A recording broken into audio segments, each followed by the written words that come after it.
Welcome to the Addiction Solution Podcast. I'm Michelle Dunbar. Enjoy listening and watching as addiction experts Mark Sheeran and I cover controversial as well as helpful topics on addiction, how to move past it, and other related subjects. As two of the co-founders of the Freedom Model, Mark and I will give you a completely new perspective on the topics that matter to you.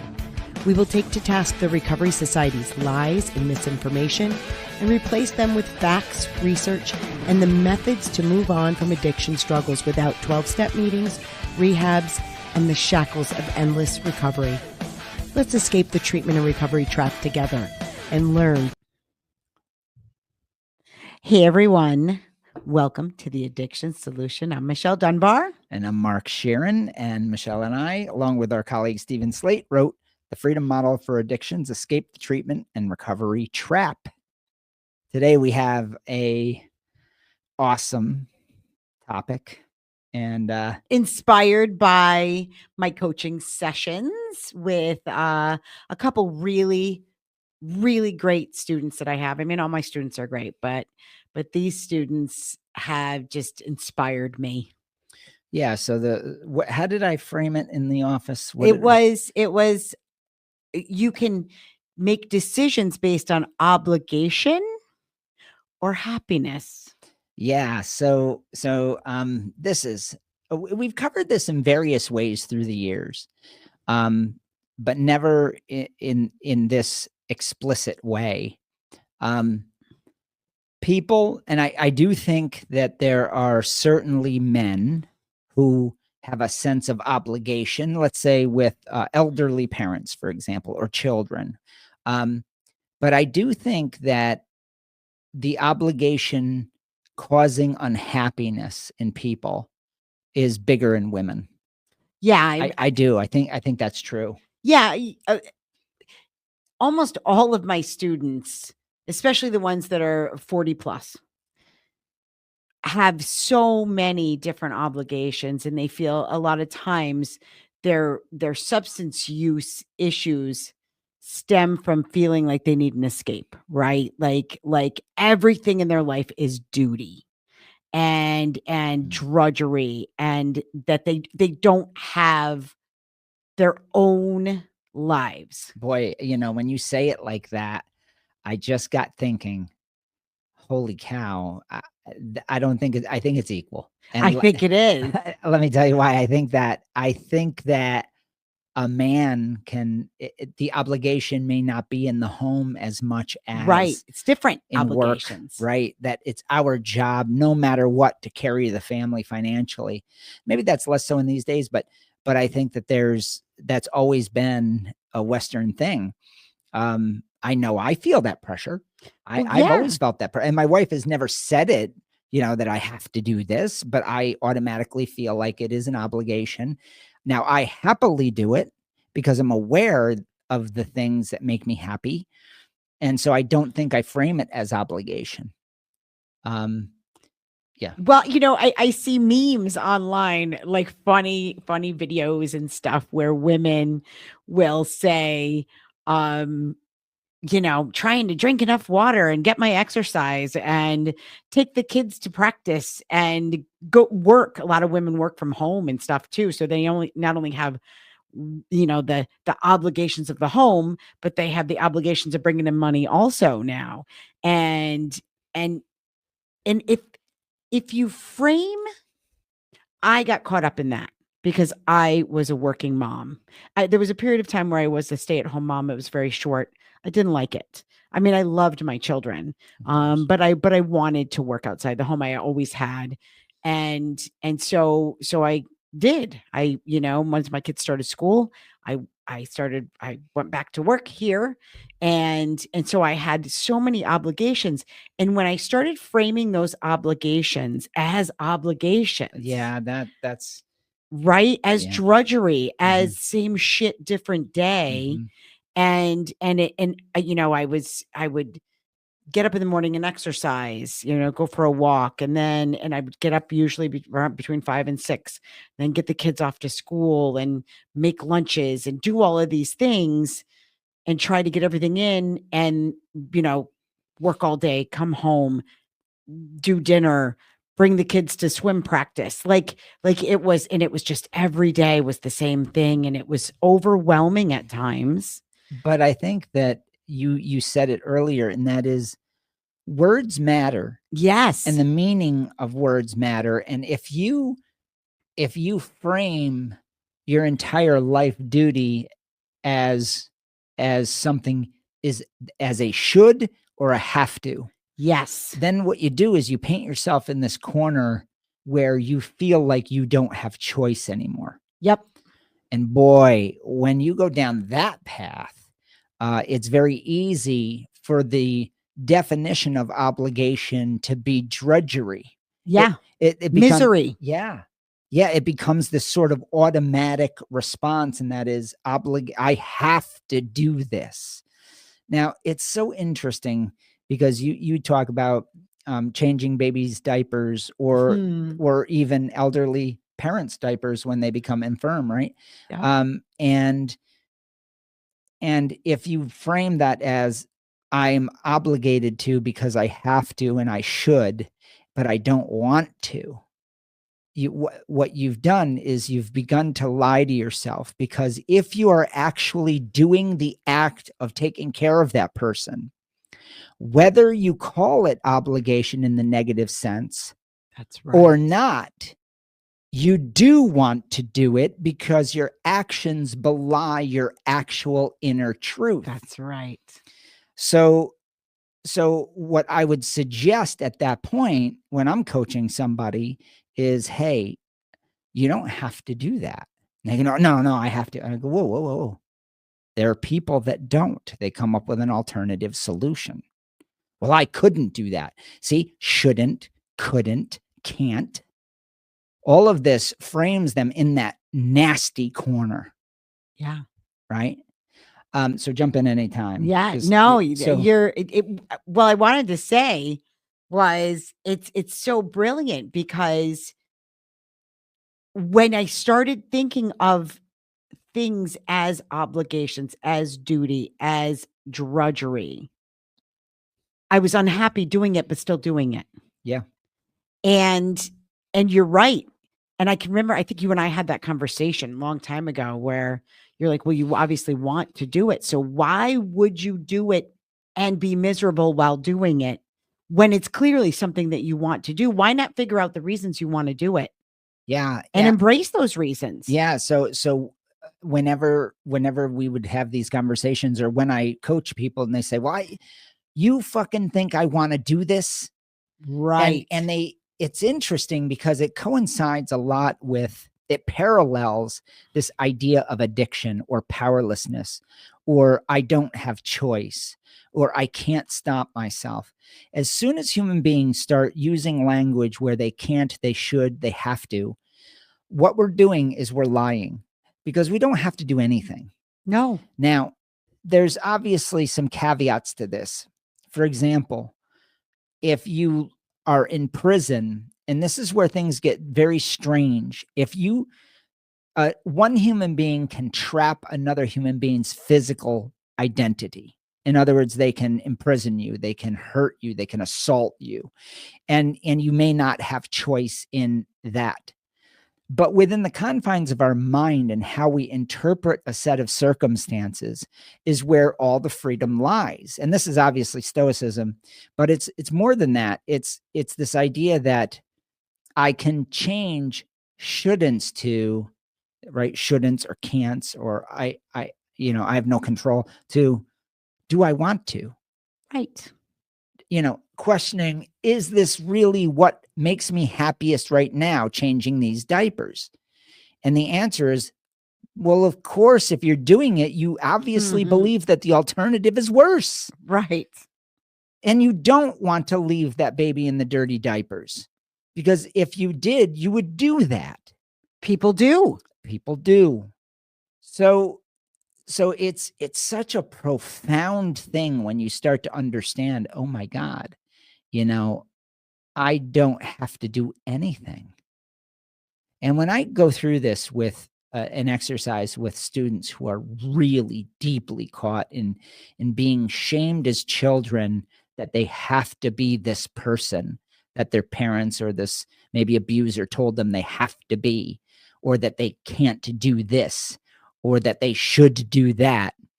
And they're still behaving this way as adults. I say, what if you said no? What if you said, no, I don't like that. I don't want to do it. Now we're transferring into reality, which is wants. Now, I want to say something that makes this tricky. I'll give you an example. And I think one of the most profoundly tricky ones is religious self-sacrifice.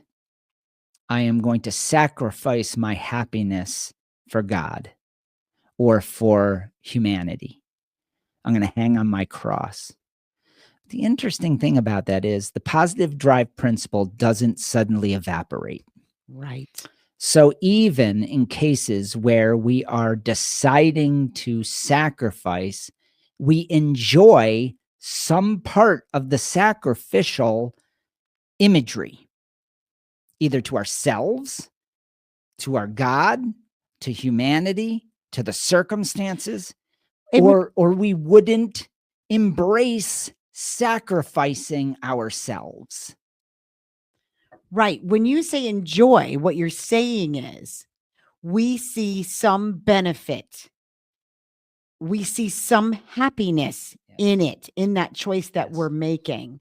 Like, this is going to be released on Ash Wednesday. Mark and I are Catholic, and in the period of Lent for us is a period of fasting and prayer and meditation and some sort of there's this idea of some sort of sacrifice. And it's central to the religion that we grew up in. Yeah. And so when people do that, you can look at it like, oh, I got to give up chocolate. Right. I'm gonna sacrifice chocolate and not give up something I enjoy. And this parallels with addiction, because if you do it and you follow through on it, will you see value in that? That's right. It's worth the trade-offs to you at that moment. And there's this, where does the foundation of this not realizing what you're doing falsity scenario, where does this come from? And where it comes from, I think in large part is religion, where they say you must hang on your cross, right? And so I remember as a kid being a Catholic or a Christian in general, I felt like I had to have some sort of pain in order to get the accolades to go to heaven.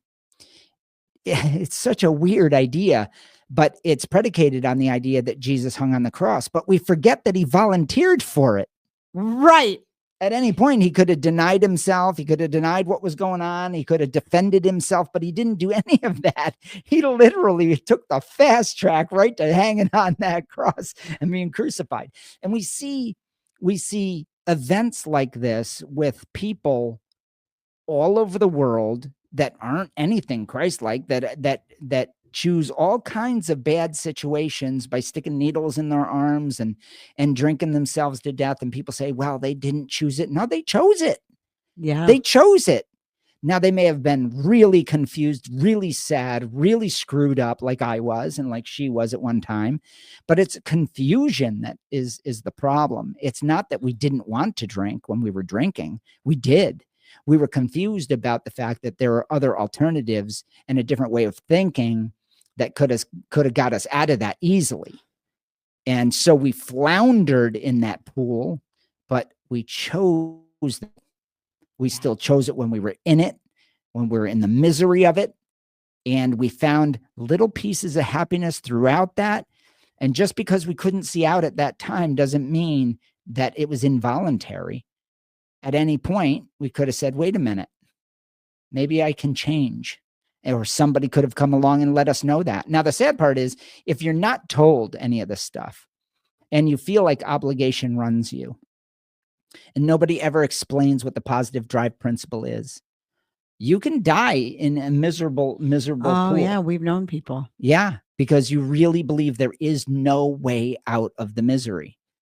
But we're here to tell you, if you're one of those people out in the crowd right now listening to this, you're where you are because of the culmination of the ideas that you've been provided, and the way you see things, and the perceptions and the practices and your beliefs and your interpretations of your world. Now, that's not an indictment on you. That's all of us. Yeah, that's everyone. That's everyone. So all our struggles are based on beliefs and perceptions. So that we make real and act upon. So but the good news is you can change those things because they're of the mind. And I think that point gets missed a lot. You can say, I'm going to change obligation to, I want to do that. And oh, maybe I want to do something else now that could make me happier. But if you're sitting there focusing instead on the obligation, saying, I'm obligated to do this. Think about how I just said that. It's a trap. There's no way out. But if I say, I'm obligated to do this, wait a minute. No, I'm choosing this obligation. Why am I choosing this? What value am I? Oh, I really don't want my baby to be in a dirty diaper. Okay, I'll change the diaper. Let me figure out a way to incorporate this into my life and be happy about it, because I really would rather have a clean baby than not. I really would rather shoot heroin than not right now, but maybe I can change that attitude. Maybe I don't want to do heroin. Is that possible? Yes, that's possible. I'm not obligated. I'm not forced. I'm not addicted. So these are corners we put ourselves in with words, and we don't even realize we're doing it. There's been a lot of talk in the group and in my coaching sessions about procrastination and about making choices, healthy choices, as opposed to choices that are not good for us. Right. And so a lot of that falls into these categories. But by the way, I want to just say something. If this is something that is hitting home with you, chapter 15 in our book is phenomenal for this. It is getting rid of the language of I have to, I should, yeah, I must, and switching it to what do I want. So and I was talking with a student the other day about like doing the dishes, everyday kind of things that she would put off and then be mad at herself for putting them off. And then, things pile up and it just becomes this habitual way. And it was all based on framing it in the way that this is awful and I hate it. Yeah. And I don't want to do it. And you start ruminating on that. You start ruminating on this is an obligation. Like somebody out here is telling you should do it. That I wanted to get to that. So you were getting up to that point where, so how does this develop is we have these judgments on ourselves about what is bad, what is good. And we start to judge all our decisions in this moral way of good and bad. Right. Should, shouldn't. Right. Bad and good. And these are the voices of our elders sometimes, or society or social media, whatever it might be. What if you started to ask yourself every single time that you hit that impasse where you really feel bad or you feel broken or you feel like you're just procrastinating, like you just can't get off the couch to go do these things you're supposed to be doing? What if you said, I want to be on the couch right now, and really embrace that and said, okay. And shut all the voices off. Yeah, I'm going to relax. I'm going to relax. And then you say, oh, but I've been relaxing for 2 days and I've been depressed and I'm embarrassed. And, whoa, okay.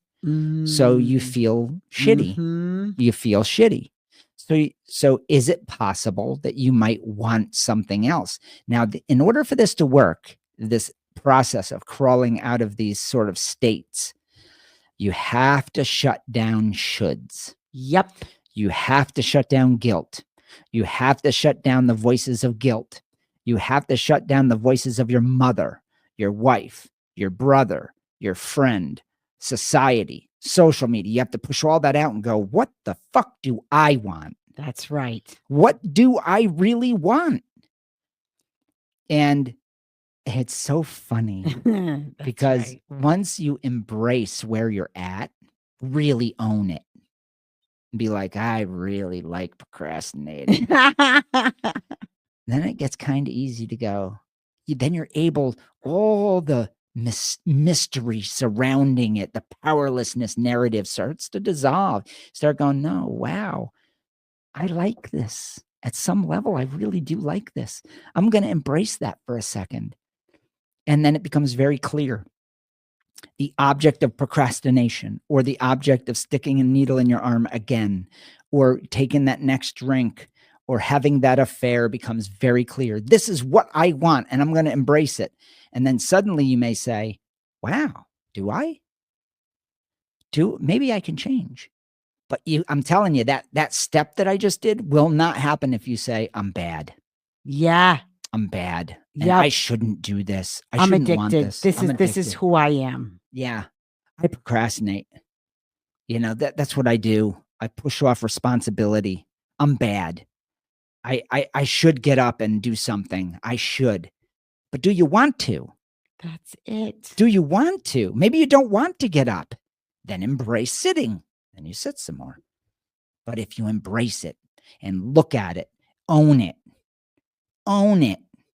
I'm telling you. And it makes it very clear. And begin to evaluate, how happy am I? How happy am I doing this? That's right. Right now, this behavior right now? Because there have been plenty of times in my life, I can tell you, where I've been gotten into a funk and start to procrastinate things that I feel like I should be doing.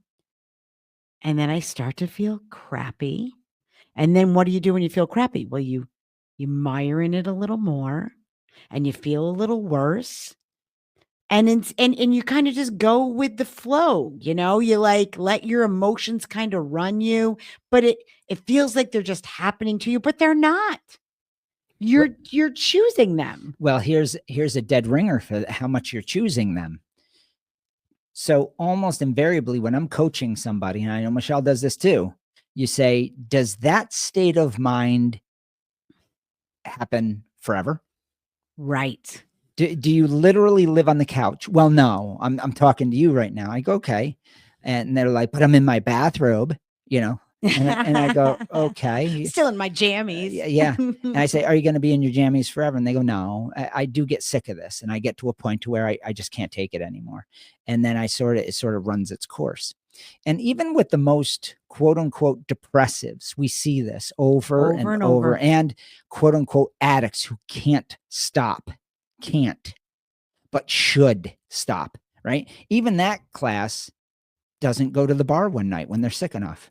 And they go to detox and they sober up for a week, or they just stop for a week and get back to work because they got legal trouble pending, or they want to get their kids back and something else is more important. That's it. So I say to them, okay, we're focused right now on this spell that you're in, where you're totally committed to, I should be getting off the couch, but I'm not. Instead, let's say I want to be on the couch right now.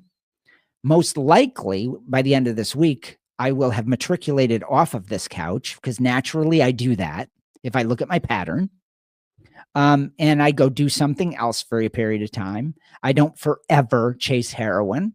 I've had many spells where I stopped for periods of time or attempted to detox, things like that. And so what we start to see is that, well, if I get to the end of this, why do I keep telling myself I can't change? Right. Or I should change, but I'm not going to change. Why are we telling ourselves that when we know from history that we don't live in this state perpetually and never have? We always have cycles. And if we have cycles, those cycles aren't haphazard. They're based on your desires of what you want in that given moment, which is different than it was the moment before. So the question is, can I make that new state occur quicker, more efficiently, and with less pain? And I say yes. But in order to do that, you're going to have to own your present circumstance accurately and without guilt, shoulds, can'ts, or addict mentality. Own it. It's a choice. It's a series of choices that you like or you wouldn't be here doing it. And once you see that clear as day, then you can work out of it very quickly, because now you're looking at it based on truth. And the truth is your positive drive principle never shuts off. You're always doing what you want to be doing. You can't do something you don't want to do. It's impossible. Your mental capability it has no way to be able to do something you don't want to do. That's right. And sometimes, and so there's a key there that Mark said that I don't want glossed over. When you're in that state, embrace it without personal judgment, without any personal judgment that I shouldn't want this. You want it, and it's okay. Yeah. And then to get past it, you go, is it making me happy right now? Is it really making me happy right now? Without judgment. And if it is, okay. And if it isn't, begin to ask yourself, what would make me happy? How could I be happier? Yeah. And I'll tell you, when I do that, if I get in a funk and I catch myself and I do that, every single time I'm like, I'm going to go do this other thing. It might be doing the dishes. It might be going out for a walk. It might be doing any other thing, right? Because, I'm not as happy as I could be right now. Right. Instead of because I think people get into a state, well, I did, because I got the bipolar diagnosis. Yeah. And so whenever I would, have my manic times, I would think, I felt like it was brain chemicals doing all of this stuff, right? So I would ride those waves, but I would wait. I would look for the crash because it always came. What did I make it happen? Right. Well, part of it came because I would get tired because I wouldn't sleep, right? And then I'd crash, and now I'm depressed. I'm depressed for 2 weeks. I don't feel like I want to get out of bed. Dragging myself out of bed is hard, and I stop exercising and so I went through my 20s like that. Yeah. Yeah, me too. Unnecessarily, until I learned, I'm in control of this. Yeah, it's me. This is all me. I'm always doing what I want to do. And it's there's people out there right now, somebody out there right now who's sitting there saying, but it's not that easy. And I know that you believe that, and that may be the case as you sit there. It's not that easy, because no, we get that. Because before you really understand this or have that aha moment or series of aha moments where you understand the positive drive principle, where you learn to not judge the situation with shoulds, can'ts, guilt, shaming, and piling all that mystery onto the situation, until you learn to just accept that you are in this circumstance because it's something that you desire on some level. It's based on conclusions you've come up with or been taught, and you don't even know how to change that. I understand what that's like.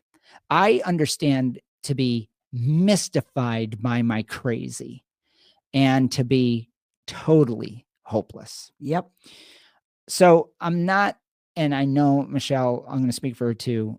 I know that we're not being dismissive of your pain. Not at all. But what we are being is unequivocal that the solution is inside of you and nobody else. Yeah. And if you want to get through this and you want to come out the other side where you see these people who are happy, I'm happy. I have a tough life and always have. I build challenges for myself, and I've had my share of difficulty. But I'm happy, and I'm happy pretty much all the time. That's not bullshit. It wasn't like that all the time. But the reason is, and it's not like life has stopped for me and sort of given me a red carpet by any stretch of the imagination. God, no. It's because I I don't live guilty. I own my shit. I say, if I like something, I say I like it. And I'm loud and proud about it. And sometimes I have egg on my face and then I laugh at myself and I go, wow, that was fucking dumb. You know, but more times than not, I hit good, pay dirt. I really have learned to own me and my choices. So anybody can do that. Yeah. But the way you do it is you get rid of shoulds, can'ts, have tos. I'm obligated to. No, you're not. You're not obligated to anything ever. Ever. You just have to decide what you want all the time because that's what you're doing anyway. It is. You're just cloaking it with this bullshit obligation label and then torturing yourself with it. Yeah.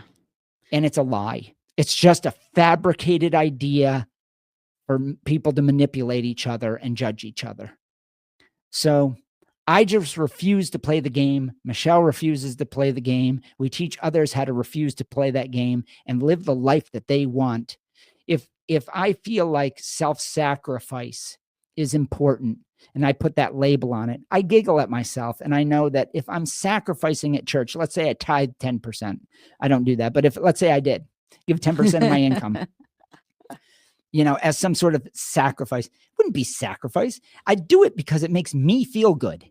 Right. And anybody that says otherwise is absolutely 100% full of shit because the positive drive is at play all the time. You're always doing what you believe benefits you. Yep. So when we give to the starving children of Cambodia with flies in their eyes, it's because it makes us feel better. And that's okay. That's the system. That's how it works. So once you start to embrace, well, I do like giving. I do like holding on and hoarding money. It could be anything. Own it. I do like drinking 2 bottles of wine a night and then Yes. getting up and doing an Yes. hour of yoga in the morning. Whatever it is, okay? What we're talking about is figuring out what you really want and then doing that because you're doing what you want anyways. Yeah, and you can't figure out or problem solve that which you're lying to yourself about. Somebody actually said to me, so I'm going to want to do the dishes. And I'm like, yes. Yes, I want to do the dishes. I want the dishes to be done. Okay. So sometimes it's coming from the back end forward. What do I want to happen? Yep. Well, then these are the steps to make that happen. Yes. And so I want to do these steps to make that happen. That's right. That's right. So, and that's not discipline. That's No. I want clean dishes. Yep. And I don't want to have to clean a dish every time I eat out of a dirty sink. So I'm going to do dishes and that's what I want. Here's the point though. Remove obligation from your category, from your conversation.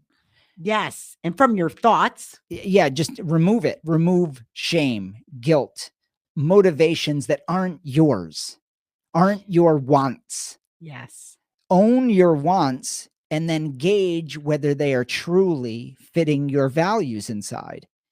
And once you start to do that for you, not everybody else, but for you, you'll start to realize I like to bring my kids and run ragged, chasing my children all over the place, going from practice to practice endlessly, more than I do not, and having them home and not being socialized with other kids.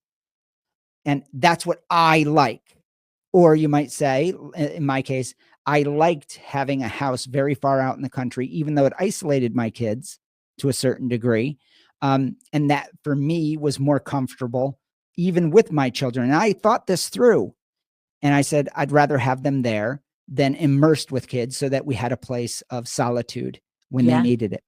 That was a call on my part. Sometimes I regretted it. Sometimes I didn't. But these are value judgments that I was making and owning. And when the time came for us to move, we sold the house, we moved to an apartment, we went to suburbia. And then that happened. But what this did is it allowed me to manipulate my life to my wants. And my wants were also that my kids factored into my wants. I want my kids to be happy. So did I make sacrifices? It was never a sacrifice. If I get rid of the word sacrifice, it's I wanted to give up this income in order to bring my kid all over wrestling, all over the world. If I didn't want to do it, I wouldn't have done it. But am I really going to say, I sacrificed for you, son? You see how that's a manipulative thing? Yes. It's bullshit. It's fucking bullshit. I chose that. So I could never pin that on him. I wanted to be there with him in Virginia Beach and then New Jersey the next week and whatever. So you start to really own your life and gain mastery over it this way. Get rid of shoulds, get rid of guilt, all of it. So even the mornings, if you get up and exercise every morning, are there mornings you wake up and you think, oh, it's cold, I'm not sure I want to do this? Sure. There are those mornings. And then without judgment, you think, I still want to do it. And without judgment, I'm going to sit. Yeah. And you know what? Without cocoon judgment, in. I'm going to stay in bed this morning. Because that's what I want to do. Do I really want to do that? Yeah. You know, would that make me happier than going out? And then you analyze it, not fuck, you know, David Goggins is out there doing it. You know, I mean, I'm such a not an alpha male. Obviously, I ain't got the grit. I'm such a fucking piece of shit. Right. You know, I'm a you slob. See where that goes? You know, what am I even talking about? Yeah. Do I even like it? Do you know there was a point in time in my life, because I was this like athlete for the longest time, and if I couldn't run 3 miles, I wasn't going to run. And then I got to my 40s and I thought, what the hell am I doing? I'm not training for the Olympics. Like, it doesn't, I don't have to, you know, I mean, some people like to do that, but I got to the point where I was like, I don't want to run 10 miles anymore. I don't want to do that. I like walking. Yep. You know, I like, lifting weights, but not super heavy weights. I like doing things. I don't like the gym anymore, but I like working out at home. So, but if that's not your thing, then do something else. Figure out what you like. Yeah. Figure out what makes you happier. Yeah. What do I want? What do I want? Not what I should be doing, have to be doing, you know, all of that. So I hope this was helpful. It's a fun topic. It really clarifies a lot of life change. It makes it productive, efficient, a lot faster, a lot less painful, and a lot less self-deprecating and painful. Yeah, for sure. For sure. So we hope this was helpful. Hey, remember, we have workshops. The solution to addiction and the solution to PMO and sex addiction workshops are still available. Somebody asked me online if they were. Yes, they are. You go to our website, thefreedommodel.org. It's the choose the tab, you know, that for you, the solution tab that works for that you're looking for. We have live ones scheduled and pre-recorded ones available. So sign up for what you want. We have coaching packages, very affordable, one-on-one. You work with either Mark or myself, or you can work with both of us in our complete addiction solution program. Mm-hmm. And that's where you come up here for 2 days and you spend 2 days with us together. And we really hammer through this material, and we do. Your life will change. It's a lot of fun, actually. We have a lot of fun with our students, and we support you throughout the year after that. As you're implementing this in your life, it's really a tremendous value. So, and for those that are fans and who have already solved your problem, if you want to give a donation, we are a not-for-profit. Yeah. We are a 501c3 full charity, always have been for 36 years. And what else? And yeah, we are working currently. Mark is working on we're finally working on the coaching certification program. We are going to have a coaching certification program where you can train to be a coach.